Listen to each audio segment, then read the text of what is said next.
A regular meeting of the Watchung Borough Board of Education. It's March 24th, 7 p.m. Let's say the Pledge of Allegiance.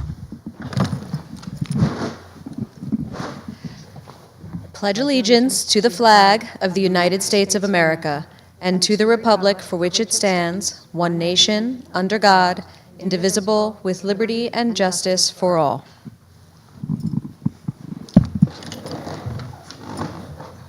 Welcome to a meeting of the Board of Education of the Borough of Watchung. Please be advised that this and all meetings of the board are open to the public and media, consistent with the Open Public Meetings Act, Chapter 231, Laws of 1975, and that the advance notice required therein has been provided. This is a regular meeting of the Board of Education of the Borough of Watchung at which formal action may be taken. This meeting is being live streamed on the district website, where a recording of the meeting also will be posted. The public will have an opportunity to be heard as shown on the agenda at points in the meeting, provided for the public to address the board. Recording or photographing, other than for private personal use, requires the consent of parents or guardians whose children may be included in the image. Can we have a roll call, Karen? Yes. Mrs. Aguilera? Here. Mrs. Amadeo? Here. Mr. Deciano? Here. Mrs. Marcellus? Here. Mrs. Santos? Here. And Mr. Trecca? Okay, Mrs. Harvey, Mr. Kraft, and Mrs. Maddox are absent. Okay, let's start with, thanks for so much for coming tonight, everybody. Why don't we start with our Science in Action presentation? Ms. Miller, maybe you come up with your students.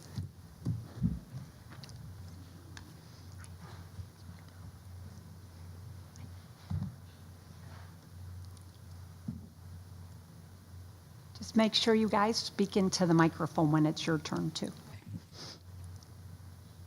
Hi, our names are Peter Kohlmeyer and Sky Richardson, and we're in the 6th grade. We're excited to tell you about some of the cool things we've been learning in science class. At the start of the year, we studied ecosystems, symbiotic relationships, and a lot more. One fun experiment we did was burning a cheese ball to see how many calories it contained. And yep, we actually burned it, proving that the food we eat has chemical energy stored inside just waiting to be transferred. We also explored ecology and made food chain diagrams based on animated movies or their real-life biomes. I made one about the desert. 2 other activities that stood out to us this year were the food chain game, where we acted as shrimps, seagulls, or coyotes to see how energy moves through an ecosystem, or how changes to one population can affect the whole system. For our photosynthesis experiment, we got to plant wheatgrass and made predictions about how sunlight would affect its growth. Then we tested our ideas by placing the plants in different areas and observing what happened over time. Did you know that sound waves can't travel through a vacuum? That means that when you're in space, nobody can hear you scream about homework. Right now, we are finishing up our unit on sound waves. We even tried to figure out the science behind a FaceTime call. So yes, your phone ringing is basically science in action. We learned that radio waves can travel long distances and even pass through objects, helping those calls go through. One fun experiment we did was shining red lasers through gummy bears to see how light travels. We used clear, red, and green gummy bears. All of them lit up when the laser hit them, except when it came to the green one. We recorded our observations and used them as evidence to explain what was happening to the light. That helped us figure out that light doesn't just reflect, it can also be absorbed, transmitted, or refracted. When light is absorbed or reflected differently, it actually creates the colors that we see every day. It was really cool to see that happen right in front of us. It's just too bad we couldn't eat the gummy bears afterwards. Here's a fun fact. Red light bends the least, and as the wavelength of a laser increases, the beam bends less. Science is everywhere, and experiments like these help us understand the world around us. Something that made all our classes super fun recently was getting our responses to our letters to the national park. We felt very happy and excited to get them. Some got maps, coloring books, diagrams, papers, or magazines. Some of us got little fun things like bookmarks, postcards, or pictures. After spring break, we're starting our unit on geology, the study of rocks. The information we received will help us with our end of unit project about how do we understand and protect places on Earth from natural hazards. It was cool to see real information coming from actual parks. One thing we like about science class is that we don't just read about science, we actually investigate questions and figure out things out ourselves. I think science class is really important because we have fun while learning lessons that prepare us for the future. After all, many jobs today use science in some way. Thank you for listening and supporting Watchung Science Education.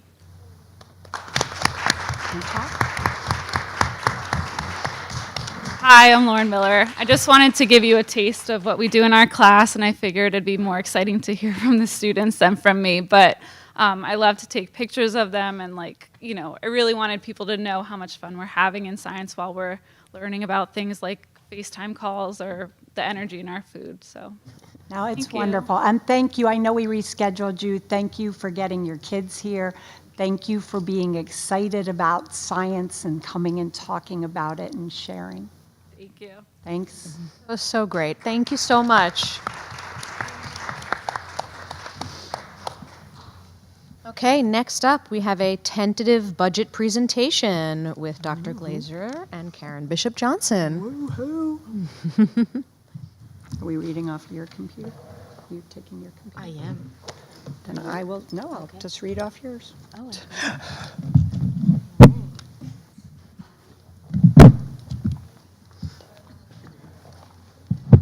Better take my glasses just in case. Oof, this is going to be pretty long. I'm sorry, yes. Yes, but Aaron will put it there. You have to tell him to turn the screen. I will, but I because- need this. Yeah, because I that's, can't. I was Okay. going to say.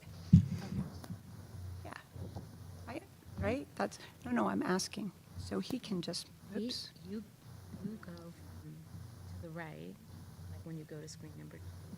Right, I just, then- that's what I couldn't and see. he'll do- It's the bottom I couldn't see. And he'll do. Okay, we'll let him know.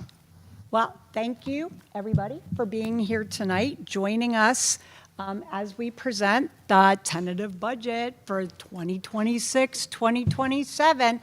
I'm Julie Glazer, the superintendent. If you haven't met me, this is Karen Bishop Johnson, our business administrator and our board secretary.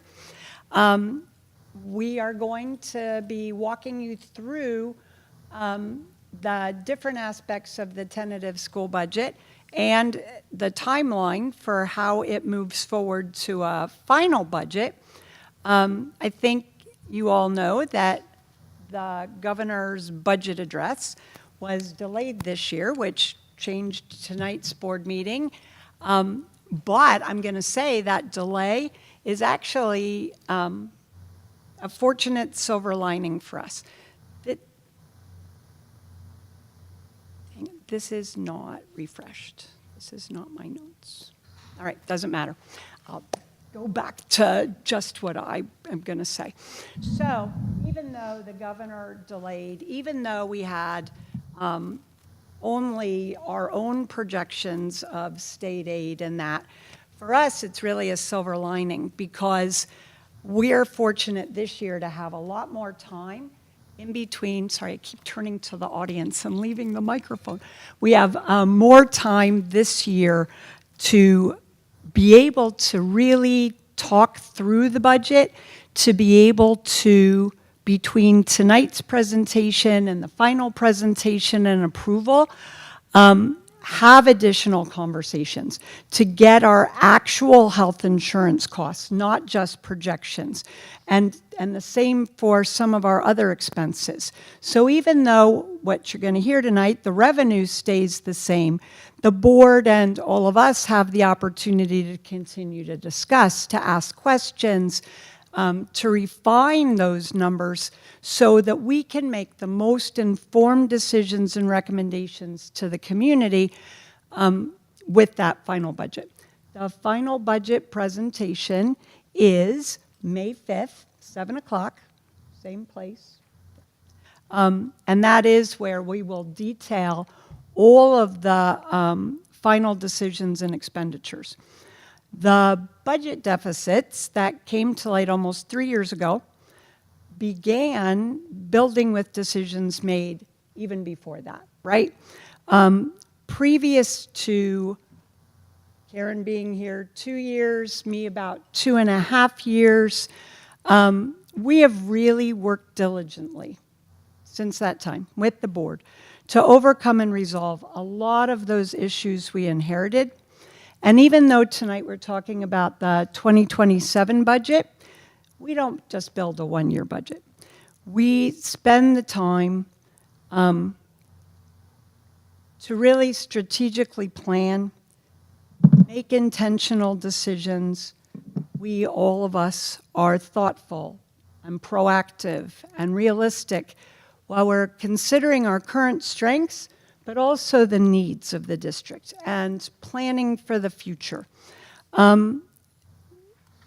We're continuing to prioritize the funds that are available based on the fixed cost projections, our projected student enrollment, special education requirements, as well as our stated educational goals, right? Additionally, we have ongoing infrastructure and maintenance upgrades, all included as part of the tentative budget. And even though you're going to hear tonight a lot about our fixed cost drivers, those aren't within our control, right? It may have changed several of our strategic projections, but for the board, for the district, for Karen and I, as we're making our recommendations, we're still committed to fiscal efficiency and sustainability. We want to inspire that academic success and continue to grow our educational program. Erin, could you go to the next slide, please? Our vision, our vision, which got updated when we did our strategic plan, very specifically now makes sure that academic success is a part of what we do. Additionally, Erin, you can go to the next one. Our strategic plan goals, which are a reflection of that vision, are an umbrella for our district goals. And as you're going to hear tonight, also our budget goals align with the strategic plan and district goals. The strategic plan goals you got to hear at our last board meeting with some detail. Obviously, the first, student learning and achievement. The second, professional learning, development, and capacity building. Erin, next.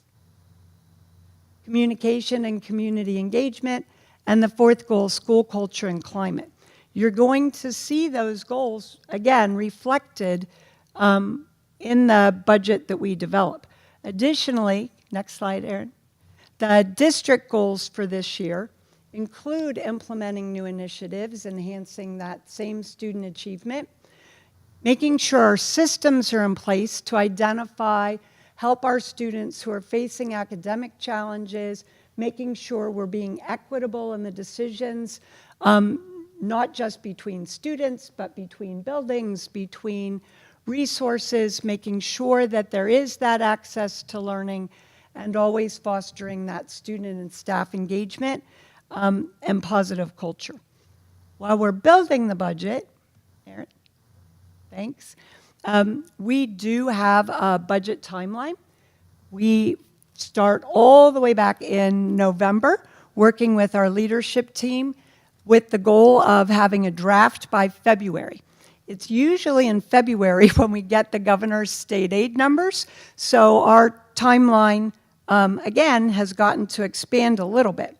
The tentative budget, after tonight's presentation and board vote, is submitted to the executive county superintendent by this Friday, March 27th, for approval. And after that approval, we're able to move forward with working towards our final budget. The board also continues to refine this budget all the way up until that May presentation. We already, as you can see on the timeline, There's an April 30th committee for operations, but there's also additional committee meetings already scheduled the week of April 13th. So our conversation continues. And again, as I always say, thank you, because for your volunteer position of 10 hours a month, sometimes it's 10 hours a night. And I think April's going to be an example of one of those months. And we appreciate that effort, that real commitment to making sure that what's presented is also representative of the board, representative of the community. Aaron? The budget overview, our proposed budget, does prioritize that student success that we have set as a goal.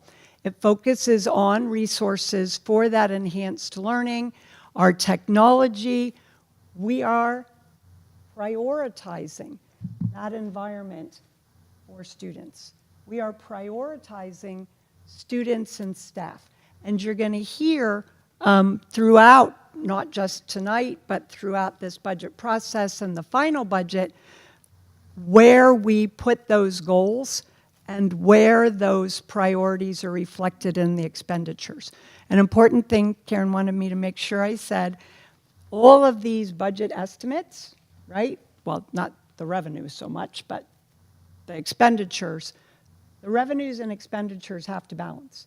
What we bring to you tonight, this tentative budget, is balanced. The revenues equal the expenditures. Again, that could change by May. Just saying, so you're prepared. Aaron, next. So the budget objectives are listed here. We want to make sure that we're sustaining what we've already restored, what we've been able to build over the past couple years, and continue to support new initiatives, grow new programs, right? Continue progress. Again, the budget highlights maintaining current class size. That's been a priority in the district before me, certainly from the past 3 budgets that we've developed. You have heard us talk about the regionalization feasibility study. You've heard us talk about projections for increased enrollment over the coming years. You have heard us talk about the working group we established with our Borough Council, many of who I know you can't see them, but they're here with us listening tonight, and the demographic study that we commissioned. The tentative budget considers and includes our most current data based on the birth rate. We're also going to consider the impact of new development and single-family housing turnover as that demographic study is completed and as part of our April conversations. We have to, again, we're never doing just a one-year budget, right? We're always projecting, we're always looking to the future. And that's going to be a critical impact, especially talking about maintaining class sizes if some of this changes in the future. Obviously, we manage the budget efficiently and look for those reduced expenditures, but a really critical thing coming up, and you'll hear it more directly from Karen, is the need to generate revenue. This is an area not just of study, but while we're looking to, yes, build surplus or build reserves, we are very limited in ways to generate revenue. We get our state aid, we have our taxes, right? We get federal funding, we get some grant funding, youth services grants, local grants. Without the revenue that's available to us from the state, the waivers, using our bank capped, it is going to be impossible if we don't find ways, if we don't explore ways in the future to generate revenue to keep up. We have that 2% cap that we all have, but I think you know already, and Karen will detail even more, with fixed costs rising exponentially, 2% is not really going to be able to support us. So looking at ways to generate revenue is also part of our budget objectives. Aaron? Thanks. So while we're having these conversations, right, while we're trying to decide what even goes into the tentative budget, I talked about the information in the demographics study. That determines for us how many sections, right? When our enrollment last year in kindergarten was low, you reduce a section in kindergarten, but we needed to add a section elsewhere. Depending on the accuracy of our birth rates, that kindergarten section is coming back, right? So all of those things have to be considered as part of our objectives. Over the past 3 years, you've also heard us talk about bank cap. Bank cap is what's generated when you don't use all of the funds that are available to you.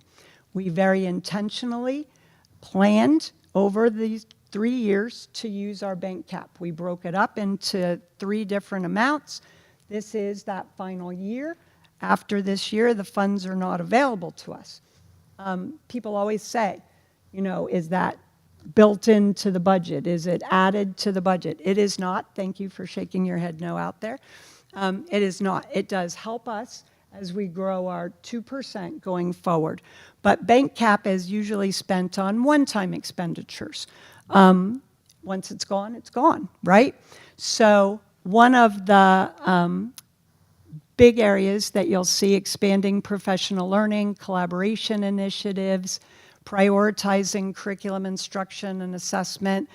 Those one-time costs, what research tells us is that the greatest return on investment in that area is professional learning. And those benefits that are provided to staff in a whole variety of ways, because they're brought back into the classroom, because of that investment in teachers, that is a long-term improvement. And that is part of our sustainability plan and part of how we grow and enhance our student achievement. That could be any number of instructional strategies, mentoring, subject-specific curriculum writing, resources, improvement. All of that works together to transform instructional practices, and it obviously impacts student learning, student achievement. Other one-time expenditures that we are including tonight in the tentative budget: from 6th to 8th grade this year, they've been piloting a science program. Science was one of the areas identified through our performance data and in the strategic plan at the middle level. That textbook adoption, again, a one-time expenditure. We did our textbook adoption at Bayberry K-4 last year in math and English language arts. We are continuing in this year, while we're teaching it, to revise our curriculum, to bring in professional learning. Friday, and we'll talk about this more when Denise talks and in the report, we had a full day of professional learning at Bayberry, right around those literacy pieces. Additionally, we have a very pronounced, identified, felt need for sound systems. You might have heard them called FM systems. They are, in the past, I would say, have been introduced for very specific needs, specific students. They can be introduced as part of a 504 plan, a health plan, can be introduced as part of an IEP or a special education program. This year we have partnered with the Summit Speech School, with audiologists who have actually come into the space, who have worked with the teachers who have students with hearing needs, or students with sensory needs, students with other identified needs, to look at how we can maximize those FM systems. Originally, we had hoped to make that a capital expenditure. The recommendations did not support that, honestly. So through this bank cap, those one-time expenditures, that's another area where we're targeting funds to be able to put them in the targeted rooms, the identified rooms first, and then here at the middle school as our students change rooms, change classes, to be able to, over time, expand those systems to meet, again, a very pronounced need. That's kind of a high level, right, overview of those decisions. And again, on May 5th, we will go into quite a bit more detail about those expenditures and those decisions. Just go to you. There you go. So Erin, we went to your next, Yeah. I'm taking this back from you. And I don't, Aaron, if you can make anything bigger, that'd be great. I don't know if you can, but. Okay. Okay, now the fun part. It is the fun part. All right, so this chart shows us how the district is funded. The majority of the revenue, about 83%, comes from the local tax levy. State aid makes up just over 6%, with the remaining revenue coming from fund balance and other sources. Because such a large portion of the budget is funded locally, increases in cost largely are supported through the tax levy. You could see, I'm not going to read the numbers, but you can see how little state aid we have. We did carry over some money from the end of fiscal year 25, and that was, a lot of that was interest, you may remember from those presentations. We get a little bit of extraordinary aid and some local revenue in the form of grants. Okay, let's see. Okay, next screen. There we go. This slide shows the state aid over the past 3 years. While there have been some fluctuations by category, overall state aid has decreased since the 24-25 year. At the same time, state aid is covering a smaller portion of the budget. So it's decreasing from what used to be 7.7% just a few years ago to now only 6.3%. Again, reflecting why so much of the budget is supported through local funding. Okay, next slide. All right, hold on 1 second here.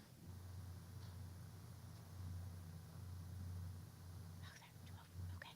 Pie graph showing you the same thing, just the, a visual of how much that local tax levy is supporting. You can see that the state aid piece, very, very small, and everything else, very small. So just to quickly point out that these are the expenses, and I didn't actually say the total out loud, but the total of the revenues is also the same, 21,072,539. So like Dr. Glazer mentioned, we have to balance. We have to go in with the amount of revenues we would like to bring in, and that has to match exactly the amount of expenses we think we were going to have. These are the expenses in the categories that we are predicting we're going to need for next year. It shows the full breakdown of everything, and I really want to just highlight the major areas that make up the largest portion of the budget. That's instruction at the top, followed by employee benefits and special education. We do see significant costs in operations and transportation as well. Many of these costs are not discretionary, and they're driven by contractual obligations, student needs, and other operational requirements.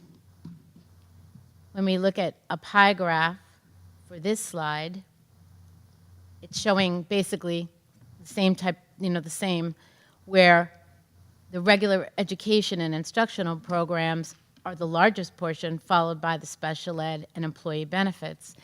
In the regular programs, you have items such as all instructional salaries, including supervisory positions, teaching materials, books, software, subscriptions, guidance, Chromebooks, iPads, and smartboards, to name a few of the items that are in that category. In special education, you have salaries. You have purchase professionals, so that's when we have to go outside of the district to bring in aides and paras generally. teaching materials, out-of-district tuition and support, child study team, and child study team, that's it there. In the benefits, medical, dental, our PERS pension, retirement, Social Security, workers' comp, and tuition reimbursement for staff. In our plant operation, you have salaries, utilities, cleaning, repair, insurance, supplies, and security. And then finally, your admin costs, salaries, legal, audit, architecture, communications, telephone in admin, strange place for it, memberships to all of our societies that we belong to, and technical services. And transportation is both your regular and special education routes, drivers, and all the aid in lieu payments that we make to families whose students don't attend the public school. Okay. Next slide. So this slide is showing you our most significant fixed cost increase from last year to this year. You can see that salaries and benefits increased by approximately $980,000, and out-of-district services, including transportation for out-of-district, has increased by $483,000. These are both fixed and non-discretionary costs, meaning we can't easily reduce them without impacting staffing, student services, or the required programs. The majority of our budget increase is driven by these fixed costs, which limits our flexibility in reducing expenses.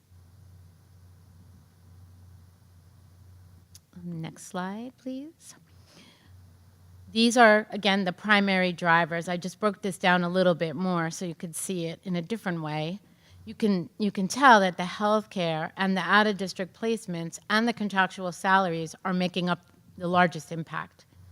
The percentage increases are averages in each category, but myself, along with every other district that you will see in the paper, are all talking right now about the medical and medical really, and prescription. It's combined in there. The costs have risen astronomically, and we are all really struggling with how to cover these costs this year. They're outside of our control, and we can't do anything about them, but they represent the necessary expenditures to support the students and the operations here. And I don't think there's anything else to really point out there. Okay. The screen doesn't go as... There we go. Okay, so this is a slide, and it's a little bit hard to see the small numbers.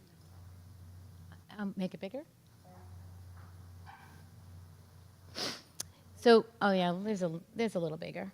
So what this is showing is that healthcare has gone from about $2.4 million to now $3.7 since 22-23, which is a huge jump. But the red shows you the employee contribution. So our healthcare our premiums that the district has to cover have far outpaced the contributions that are brought in. This is the trend. The healthcare is a significant increase, as I pointed out. As a result of this, the district has to absorb the majority of the cost, and that's all of the white bars. A lot of this is largely because of Chapter 44. Chapter 44 was a law that was put in place about five years ago or so that requires that employee health benefit contributions are calculated as a percentage of salary rather than a percentage of the premium. So as the premiums went up, it didn't really matter. The calculation is salary times a percentage. It's in a formula, but it is not keeping pace, as you saw from that prior screen. The premiums are increasing much faster than the salaries, and therefore the district is absorbing those pieces, all of the rest of that. Okay. So what this leads us to is, and I think maybe Aaron, you can make it a little bigger, but I'm sorry? You can see it? Okay, good. What this is showing is the estimated tax impact for the upcoming school year, and it includes the referendum. So when we back into the amount we need, and when we try to, reduce expenses as much as possible, given those fixed costs that I just explained, we have arrived at a revenue number. And the impact to that is basically $245 increase in the tax amount on a home that's assessed at $998,000. That is the new average home assessment in Watchung this year, very close to $1 million. And the estimated school tax this year would then be $6,613 on that $1 million home. That is, like I said, $245 more than last year. Individual impacts vary based on your assessed value, but this is a general estimate. You can multiply your own home value by this number, 0.00025, and you can get your exact tax increase. So for example, if you had a $600,000 home, your tax increase this year would be $147. This is school tax only. And again, that $1 million home sees $245. Okay. This slide, just a picture of what's been happening here in Watchung. The property values have been increasing, and they're up actually 24% since 23-24. The tax rate that's driven by the school is declining, but even though the ratables, well, when the ratables increase, the tax base grows, which helps to keep the school tax rate lower, and that also keeps the municipal taxes lower. So that increase in value does help all of us. But as we've discussed, the rising costs still impact the overall tax bill. It's not negating that, but it's helping. This slide, the next slide here, is just showing that if you looked at that tax rate per $100 of assessed house value, you can see it is declining slightly. So to me, that looks like we're more, holding steady. So as those ratables are going up, we're, trying to hold steady, declining a bit, but, doing budgeting carefully. And I think this is our, the impact for us that you see. Rising costs, though, and again, that limited state aid continues to place pressure. So it's not a rosy picture.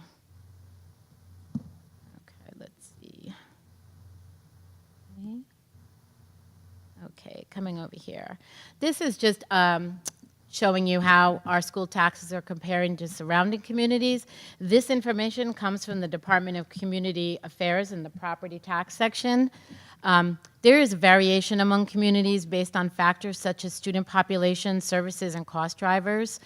But it does show you that that is what in 2025, that was the average, according to that, New Jersey's site.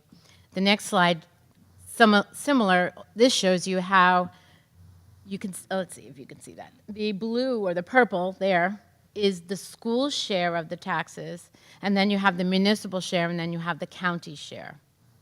It shows how the total tax bill is distributed.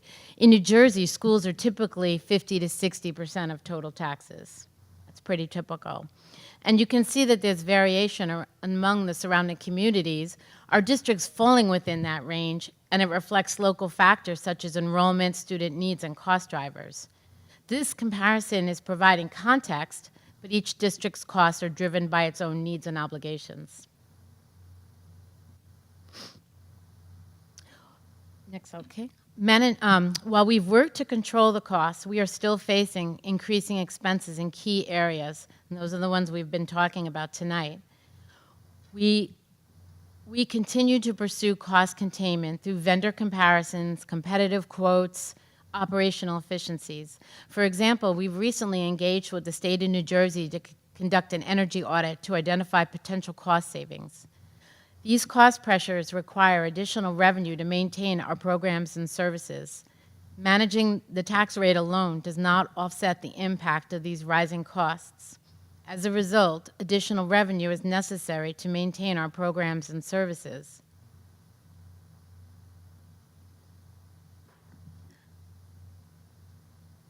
That all being said, based on the cost increases that we've been discussing tonight, the district is proposing an additional levy of approximately $820,000. This represents an increase of 5.4% above the 2% cap. This additional levy supports rising fixed costs such as the healthcare, salaries, and utilities, while allowing us to maintain our current programs and services and avoids reductions that would impact the students. The proposed additional levy is necessary to maintain the level of education our community expects while continuing to manage the costs responsibly.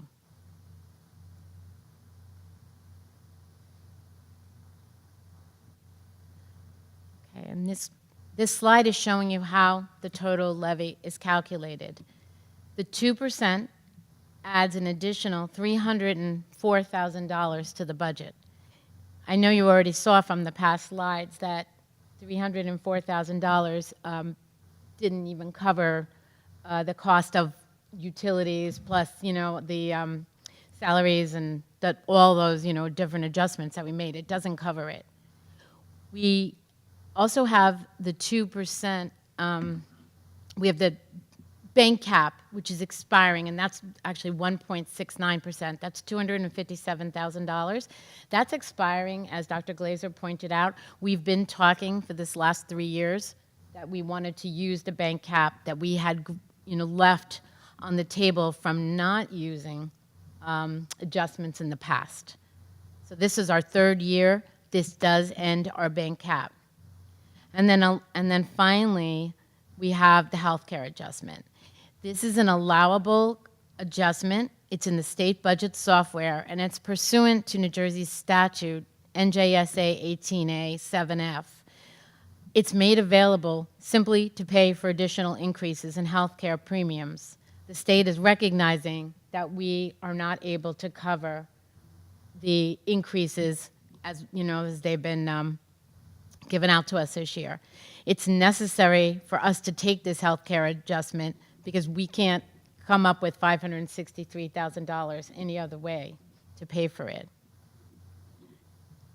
If you take last year's tax levy, which is $15,190,000, and you add the $1,124,000 to it, this year's tax levy would then be $16,314,545, which is an increase of 7.4%.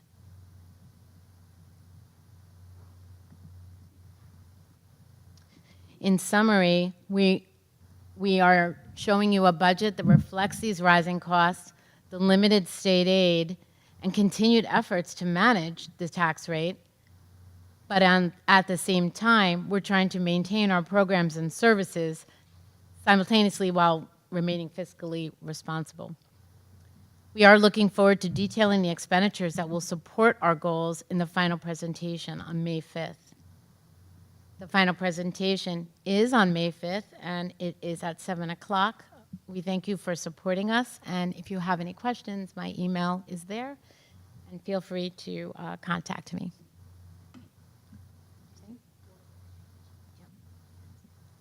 Thank you. Are there any questions from the board? Just a math question for a second, because I think I heard something and I didn't realize. So, one slide back. One slide back? One slide back, Aaron. So the total percent increase is 7. Sorry, 2 slides. It's okay. That one? There it is. Yeah. Oh, there you go. Okay. Is 7.4%. Yes. What I'm seeing is that's an increase over just last year's tax levy, so not the tax levy plus the bank cap plus the healthcare waiver or adjustment, whatever. If I understand what you're saying, it's everything, because the $15,190,345 was the tax levy. And by adding that $1,124,000 to it, it's now $16,314,000, which is 7.4% more than last year's. Okay, so theoretically. I did that right.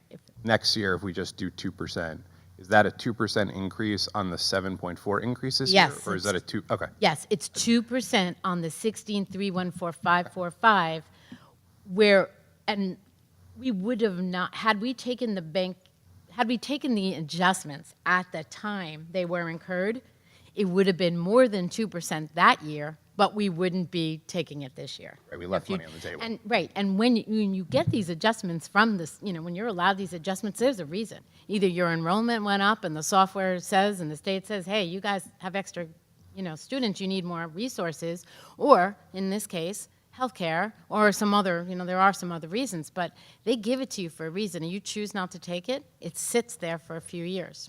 This is why we're using it. We don't want to lose it. This Okay. is the end. And so of that number, half of it is the healthcare, what is it called again? Adjustment? 563,000. I didn't read the fine print previously, but so this chapter 44, that's going to expire in a year and a half? It is going to expire in December of 2027. But that's, so okay, that was going to be my question, It'll- is nothing changes really until the contract is over? Correct. Okay. We have a 5-year. So this isn't going to just, out of nowhere, just increase premiums for the teachers? Correct. Okay. What other questions do we have? Anybody else? This presentation, we'll put it on the website.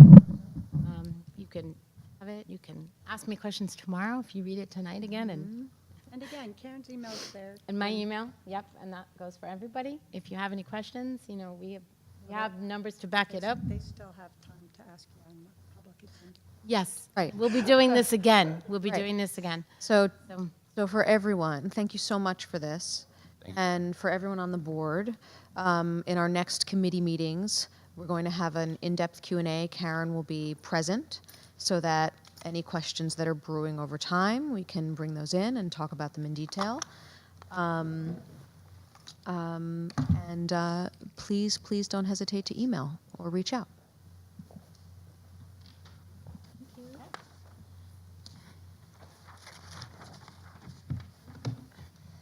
Would you like to review enrollment? Do you need a moment? No, I have to just get to the screen, and then I'm good. Thanks, Aaron. Did we move something wrong? We did something wrong again. Sorry.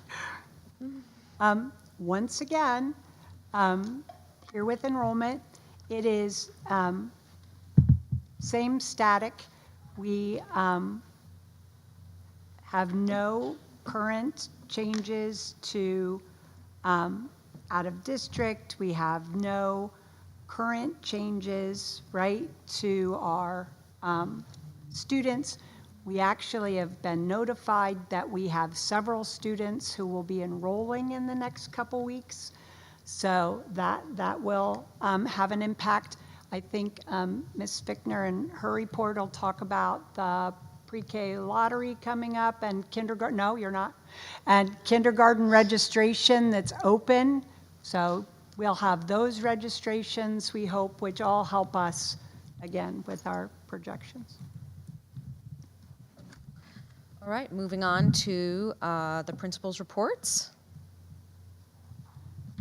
Principal reporting. All right, good evening. Denise Fickner, principal at Bayberry.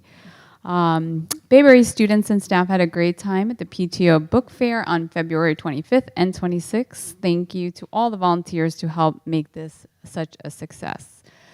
And following up on that, it was good timing because we celebrated Read Across America Week from March 2nd through the 6th with mystery guest readers, including staff, families, and community members.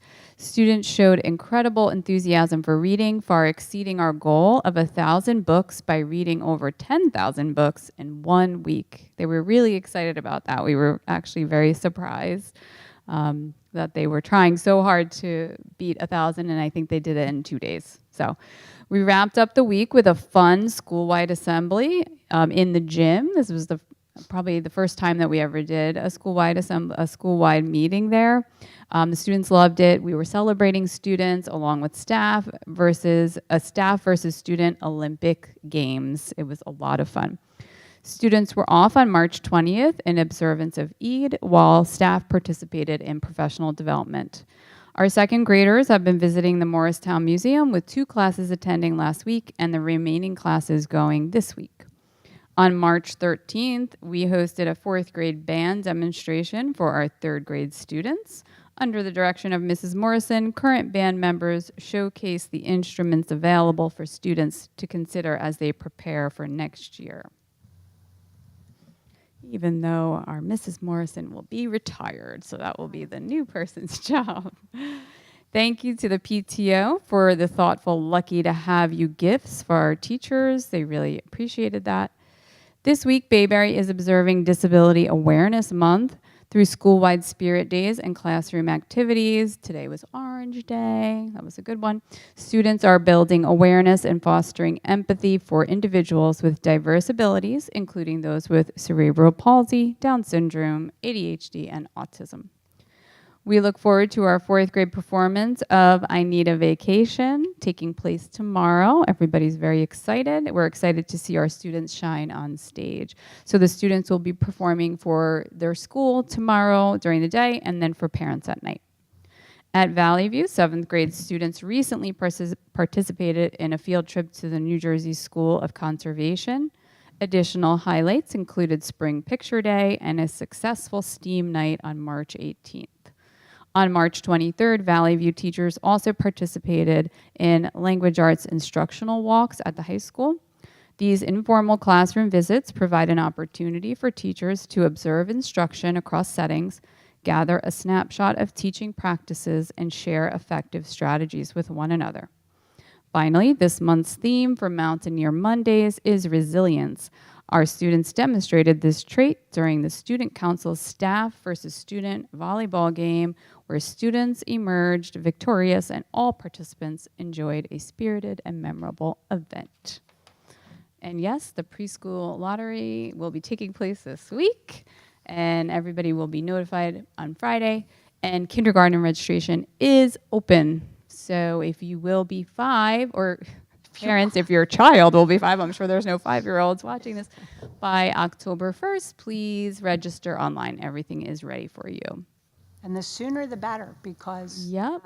again, those birth rate projections are telling us that we should be expecting more students. A lot, yeah. So we do have a kindergarten visitation in May, and the exact date is on the flyer for kindergarten registration. I always say they have to be registered by that date to attend. So that usually gets things moving. All right, thank you very much.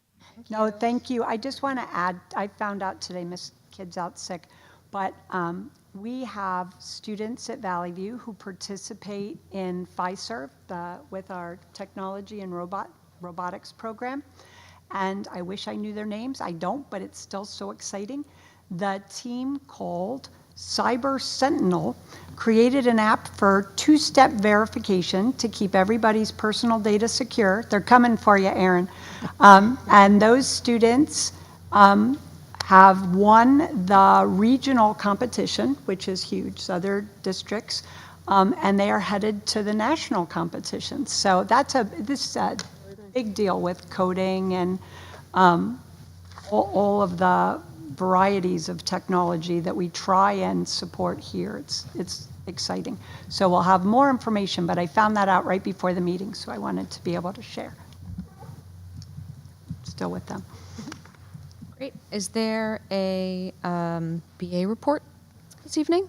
Or was that the BA report? Mostly BA report. Let's see. In my office, we're actually getting ready to wrap up our current year's budget. I know it sounds kind of crazy. It's not even April yet, but now's the time when we start to review everything, make sure POs are properly encumbered, and what we don't need, we'll start to try to clean up everything. So we're going to start working on this now. One thing you may notice tonight in the agenda is we have 2 months of financial statements.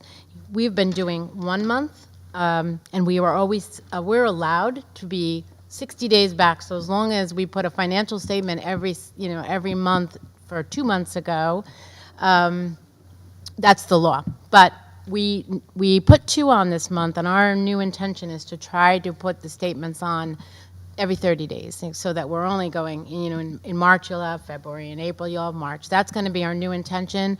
I think we're going to do okay. It puts a little bit more pressure on everybody, but we're getting into a good rhythm, and I think we're going to be successful. So that's the goal. In IT, I know Aaron and some staff members went to a technology workshop at MUJC. That was really good. So I think that's about it for my area. Thank you.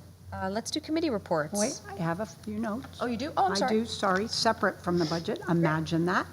I do want to remind everybody that Tuesday night, March 31st, at the Wilson Memorial Church at 7 o'clock, the Watchung Historical Society and the 100th anniversary celebration from the borough are highlighting the history of the schools in Watchung. You might remember that we participated in helping a movie get made, and they are screening that Tuesday night. All students, staff, families are invited. We've reached out to retired staff and alumni. They're looking forward to having people talk about the schools, and it's really wonderful. Last Sunday we were at the Textier House, and they showed me things that I had never seen about Watchung Borough, and it's really exciting to be able to celebrate, and I am excited for every month. You'll start to hear more about programs, things that the schools are doing, and fundraisers with WEF and the PTO. I'm not going to spoil it, but it's coming in, and we're excited to be able to participate. Tuesday, Wilson Memorial Church. Also, Tuesday what? March 31st. Sorry, March 31st, 7 o'clock. There's a flyer on our website. I'm pretty sure I also sent it, so I can send it again if you need. Also, Tuesday, March 31st, we have our CUSAC in-person monitoring. You might remember that is our state monitoring because we're a high-performing district, happens every 3 years.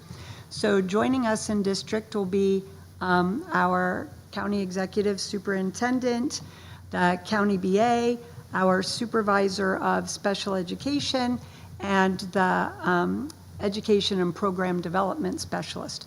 They come in, they will be meeting with some of our board members, some of our association members, the business office, myself. They will be visiting schools, classrooms, files, and we will look forward to hearing how we are doing in governance and operations and instruction and program. Next Friday, April 3rd, Good Friday, the district is closed. Following Monday through Friday, April 6th to 10th, is spring recess for students and our 10-month staff. We will be here. We have our referendum projects. We're working on the long-range facility plan, some technology and website things. So I know you guys are all looking forward to the break. And thank you for the staff that are also here tonight. Okay. Now we can move on to committee reports. There you go. Curriculum. Fatima? Okay, so Curriculum Committee met on Wednesday, March 11, 2026, 4:30. Committee members was Leticia Marcellus, Rich Liciano, President Danielle Amadeo, Dr. Julie Glazer, Mrs. Karen Kidd, and Fatima Santos was not in attendance. Follow-up QSAC starting March 31st. New business, middle school 5th grade schedule proposal. Karen Kidd explained the revised plan for the 5th grade, the program that would help students adjust middle school team model starting in 6th grade. Prior goal had been to start block scheduling in this year, or require hiring at least 3 additional teachers and administration. Is not comfortable with this budget increase at present. Mrs. Kidd explained that math time would increase for each student, which teachers had been asking for. Science and social studies would be reduced very minimally by 10 minutes per week, and flex time would be eliminated, 5th grade only.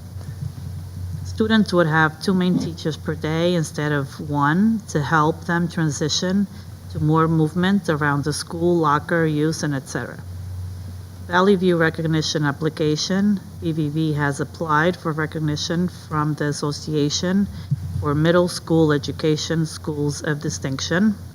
We are very hopeful. Additionally, a third-party school climate survey received very positive results. March 20th, 2026, professional learning schedule agenda for both schools was reviewed. And potential board agenda items was third grade teacher. The new teacher has started in class and it's going well. Supervisor of instruction, job description is in the committee folder and will be voted on at the next board meeting. Hiring is in progress and final demos are underway. Thank you. Administration and Finance. Jen.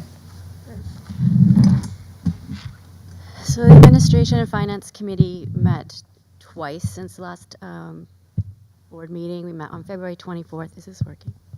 I don't know. Sure. Working? Okay, thank you. We met on February 24th and March 12th in person at 5:30 p.m. Both meetings lasted approximately 3.5 hours, and this is, of course, in addition to the prior February budget meeting. So we've had 3 budget meetings so far. In attendance were myself, the President Danielle Amadeo, Letitia Marcellus, and Adam Kraft was present for the March 12th meeting, but absent for the February 24th. And of course, Dr. Glazer and Karen Bishop Johnson were there.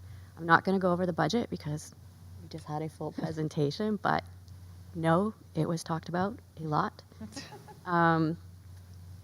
We also discussed the proposed change to the financial statement reporting timeline, which Mrs. Bishop Johnson has gone over. There was also an update on the Bayberry Playground. Karen Bishop Johnson provided an update regarding a previous statement about a warranty being in effect was incorrect. A misunderstanding arose because the vendor thought they were replacing the whole playground rather than performing repair work, which is typically not warranted. The vendor confirmed that they do not warranty repair work and the funds will come out of the maintenance reserve.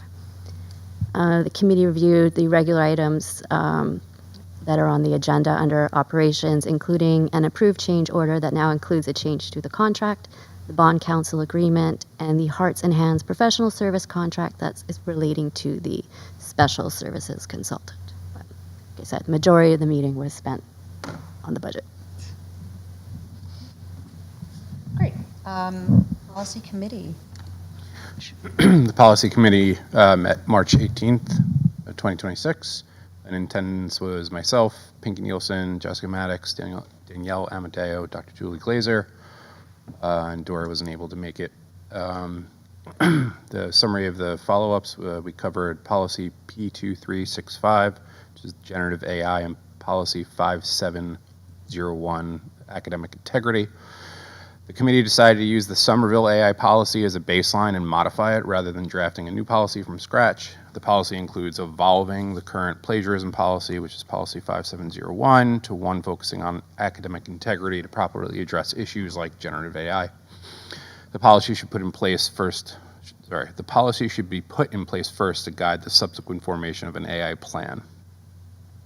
We also followed up on Policy 2419, School Threat Assessment. The second reading for Policy 2419 was deferred until the next month's meeting. The committee agreed that they needed a chance to review the final updated document and historical minutes, which were unavailable, before moving the policy to the board. Tabled policies for first reading. We have textbooks regulation R2510. This regulation needs to be matched to the existing policy. Student smoking policy / regulation, which is P/R5533. This policy needs updating to include vaping, as the original policy predates that technology. Both policies were collectively tabled for later review. Policy P8454, management of pediculosis, which is head lice. None of us knew.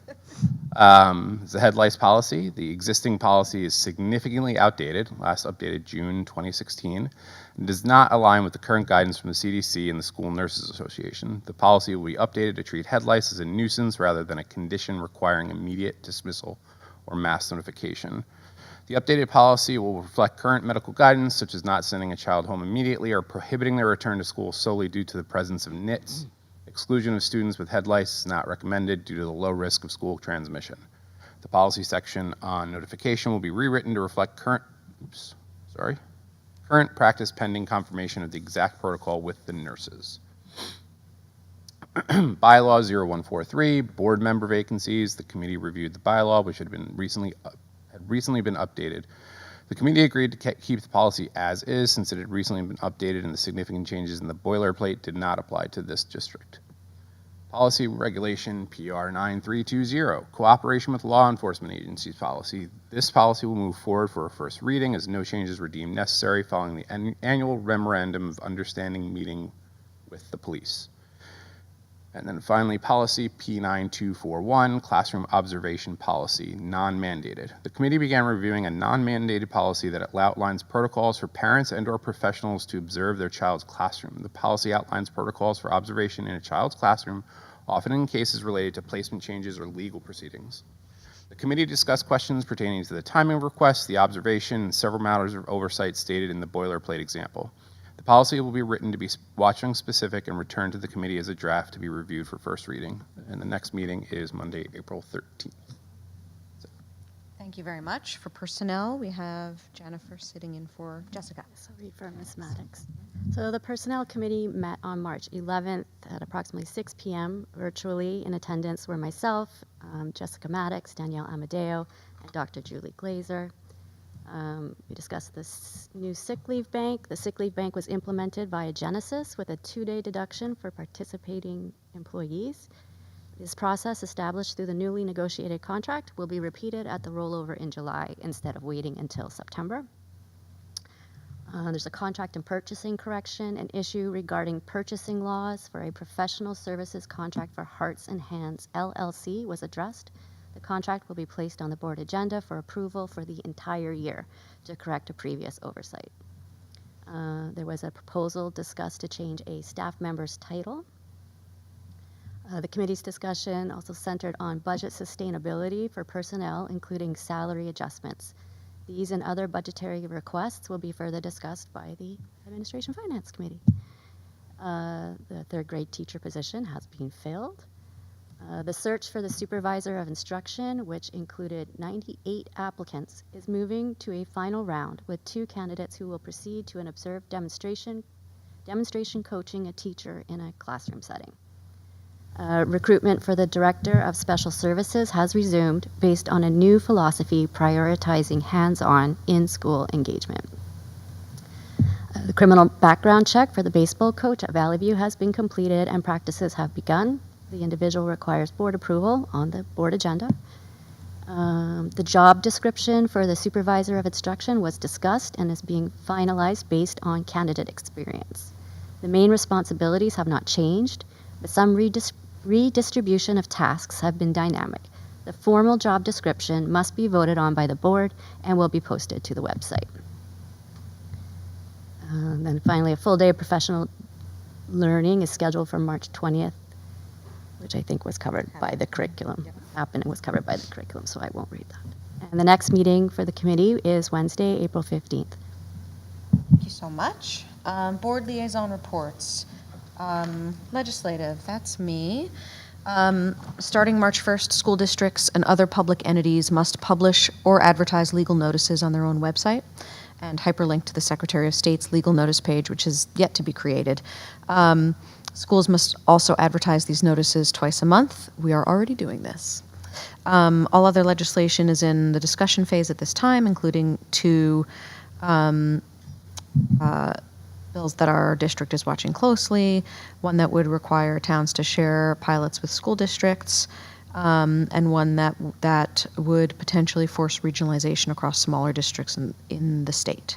Those are not finalized. Those are just ones we're watching. Somerset County Educational Services Commission. Jessica is not here. I do not have anything to read from her. Does anyone else? Do you? No. Okay. Somerset County School Boards Association. Letitia? None at this time. Nothing. School Boards Association. Jennifer? It's me again. Yes, so School Boards Association has started their grant support program. It's on their website. You can do searches for grants. It's quite comprehensive. That's it. Yes, it's brand new, just started. And I have some good news. I talked to our field representative, Kathy Poirier, Kathy Poirier, and she confirmed that we have completed all our educational credits required to qualify for our master's board certification. So it has, yep, our transcript has been sent to their Professional Development Association to hopefully Receive certification. receive certification. Congratulations, everyone, for putting in the work. That's a big deal. Spent many years on that. It's exciting. Is that everything? That's everything, yeah. Okay, MUJC? Morris Union Jointure is also going through the budget process and negotiations, and that's where we're focused also. Ad hoc Enrollment Growth Working Group? We have not met. We're waiting for the demographic study. The complete, we have the Waiting for the complete demographic study. Okay, those are all of the reports. Community engagement, is there anyone from the PTO? WEF, would you like to come up?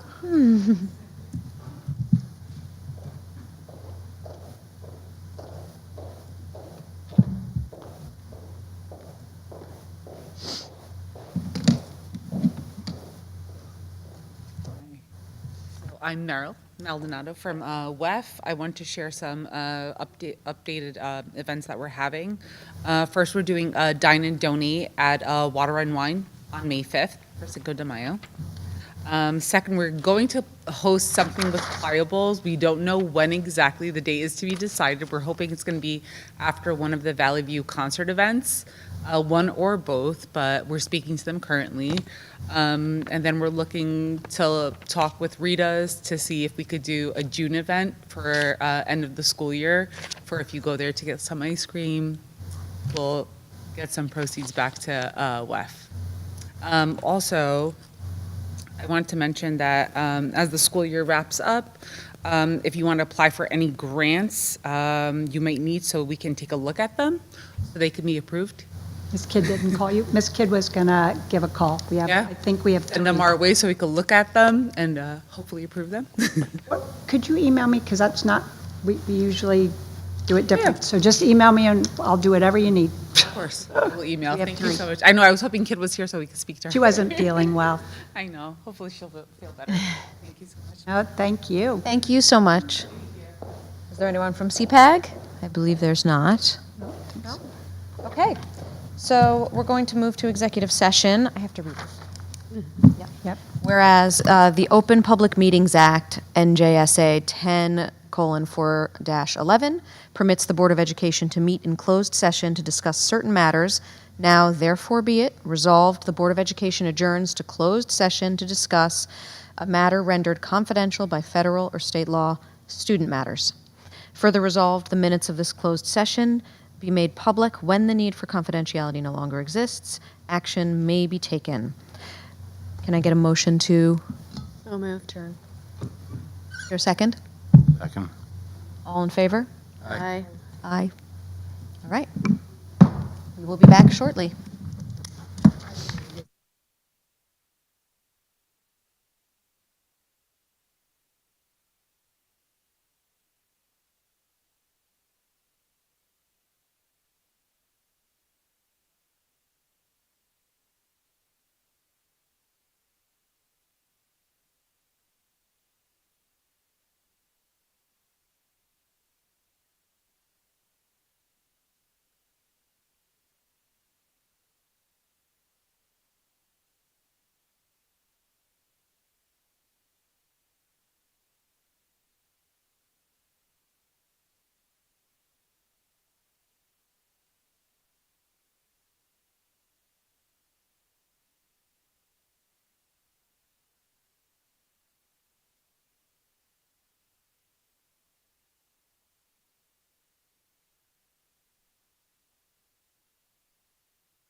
Okay, we are back. Next up on the agenda is comments from the public for the agenda items. We welcome input from the public. There are 2 times during the meeting when the public is invited to speak. The first opportunity to comment on agenda items only is now. The second opportunity for public comment is towards the end of the meeting. All comments are limited to 5 minutes. The total time allotted for public comment is 30 minutes. Before you make your comment, please state your name and municipality of residence. In the event it appears the public comment portion of the meeting may exceed 30 minutes, the presiding officer may limit each statement made by a participant to 3 minutes duration. Our public forums are not structured as a question and answer session, but rather are offered as opportunities to share input with the board. In instances where the board feels a response is needed, the presiding officer or superintendent will address the comment. New Jersey statutes do not permit the board to discuss personnel or hiring in public session. Names of students should not be used. Members of the public should consider their comments in light of legal rights of those affected and identified in their comments, and be aware that they are personally, legally responsible with potential liability for comments that they make to the board. The board shall not be held liable for comments made by members of the public.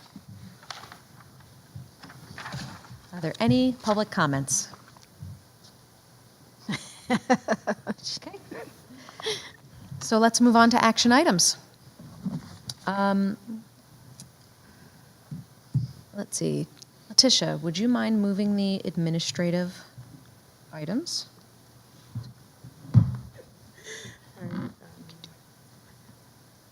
I move. Yeah, I move, Just read. move it. Was it approve minutes of previous meetings? Yep. Affirm the superintendent's HIB report. Accept Bayberry and Valley View school security drill reports. That's it. Second. Any discussion? We have a roll call? Yes. Mr. Desiano? Yes. Mrs. Marcellus? Mr. Tricca? Yes. Oh, yes. Mrs. Santos? Mrs. Amadeo? Yes. Mrs. Agliaro? Yes.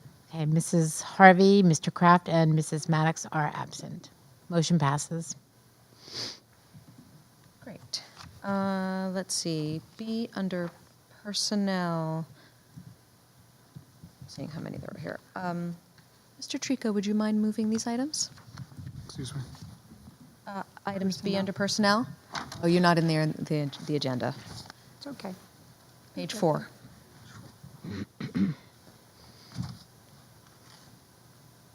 So you would say, I move, and you can read the number and the title. Just the title? Yeah. Okay. I move 1, approve job description for supervisor of instruction. 2, approve appointment of certificated staff. 3, approve resignation of non-certificated staff. 4, approve appointment of leave replacement teachers. 5, approve leave of absence. 6, approve appointment of 2026 extended school year coordinator. 7, approve appointment of extracurricular positions for the 2025 to 2026 school year. I believe that's it. Yep. Is there a second? Second. Any discussion? Okay. No? Okay. Okay. Mrs. Marcellus? Yes. Mrs. Santos? Yes. Mr. Desiano? Yes. Mrs. Amadeo? I have to recuse from the baseball head coach item, and yes to everything else.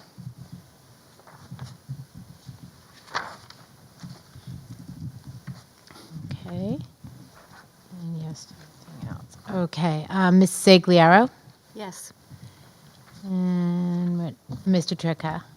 Yes. Okay. And Mrs. Harvey, Mr. Kraft, and Mrs. Maddox are absent. Motion passes. Jen, would you mind moving C, Operations Finance items? Sure. I move under Operations Finance. 1, approve payment of bills. 2, approve transfer of funds 2025-2026. 3, accept financial reports. 4, adoption of the tentative budget for the 2026-2027 school year. 5, adjustment for healthcare costs, $563,194. 6, adjustment for banked cap, $257,199. 7, authorized maximum travel expenditure. 8, authorized travel and related expense reimbursement for the 2026-2027 school year. 9, approve revised change order for Bayberry and Valley View HVAC upgrades. 10, approve SCESC transportation agreement. 11, approve agreement for bond counsel services or capital projects financing services. 12, approve Hearts and Hands LLC as special services provider. 13, accept donations from Watchung Parent Teacher Organization. 14, approve professional development / school business and related expenses. Is there a second? Second.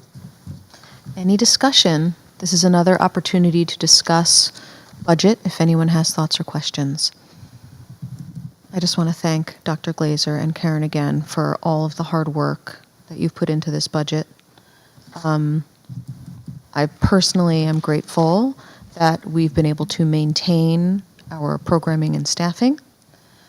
Many other districts are making cuts and still have the same similar numbers. So I'm grateful and thank you for putting in all that work. Also like to just shout out thank you to the PTO for their donation. It's like it was teaching supplies at Bayberry and Valley View schools that were St. Patrick Day themed. And some money for school trips and buses. So thank you very much. Okay, roll call. Okay, Mr. Trickup. Yes, you. Yes. Okay, that's okay. Just make sure we can hear you. Mrs. Santos. Yes, except for number 1, check number 46898. And from that. Okay. Just number 1. Got it. Okay. Mrs. Marcellus Yes. and Mr. Desiano. Yes. Mrs. Amadeo. I have to abstain from the authorizing payment for check number 46898. And yes to everything else. Okay. And Mrs. Agliaro. Abstaining from payment on check number 46898 and yes to everything else. Okay, and I think I got everybody. And we have Mrs. Harvey, Mr. Kraft, and Mrs. Maddox absent, and therefore the motion passes. Okay, we have no items under curriculum. Rich, would you mind moving policy items? For first reading, we have the policy and regulation 9320, cooperation with law enforcement agencies. That's all we have. Second. Any discussion? And a roll call when you're ready. Okay, sorry, 1 second.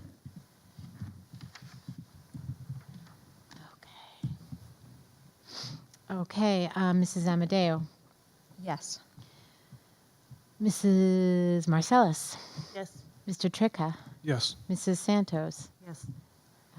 Mr. Desiano. Yes. Mrs. Agliaro. Yes. Okay, Mrs. Harvey, Mr. Kraft, and Mrs. Maddox are absent. The motion passes. Okay. Is there any board business? I just wanted to mention one thing. I meant to say this before when Mrs. Fickner was here talking about Reading for America, and wanted to give Mrs. Miller in kindergarten virtual flowers, because she let Piper go from her 2nd grade class and read to the kindergarten class, and Piper was very excited about that. So thank you again, Mrs. Miller, if you're listening. Oh, I'm sure she's listening, but that's great. Any other board business? Okay. Second chance for comments from the public. Anyone? All right. Can we have a motion to adjourn? So moved. Seconded. All in favor? Aye. Aye. We're adjourned. Have a great night, everyone.